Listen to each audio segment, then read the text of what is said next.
இலங்கை ஸ்ரீநாராயண குரு சமாஜத்தின் ஸ்ரீநாராயண குரு ஜெயந்தி சுவாமிகளின் 162வது ஜென்மதின இன்று ஸ்ரீநாராயண மலையாளி மண்டபத்தில் கொண்டாடப்படுகிறது. இது கொழும்பு மாநகரின் மத்தியத்தில் உள்ள லியாஸ் ப்ரோட்வே, இப்பொழுது அது நாராயணகுரு ஜெயந்தி என்ற பெயரில் இயங்குகிறது. இது 1938 சாமிகள் இங்கு வந்து ஸ்தாபிக்கப்பட்ட இந்த நிலையம் பிறகு படிப்படியாக இங்கு இலங்கை வாழும் மலையாளிகளால் பராமரித்து வரப்படுகின்றன. இன்றைய இதன் தலைவராக திரு MK ராகுலன் அவர்கள் இருந்து வருகிறார்கள். அதோடு இதன் செயலாளராக திரு ஜெயக்குமார், கிருஷ்ணன் ஜெயக்குமார், உப தலைவியாக திருமதி லீலா கிருஷ்ணன், ஏனையோர் இந்த ஸ்தாபனத்தின் நிர்வாகிகள் ஆவார்கள்.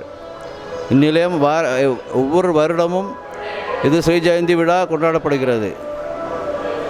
இதில் பல கலை நிகழ்ச்சிகளும் கேரள கலை நிகழ்ச்சிகளும், அதாவது கதகளி, மோகினியாட்டம், கைகொட்டிக்களி, திருவாதிரக்களி என பல நிகழ்ச்சிகளும் இதில் இந்த இந்நிலையத்தில் ஒவ்வொரு ஜெயந்தி விழாவுக்கும் கொண்டாடப்படுகின்றது வழக்கமாகும்.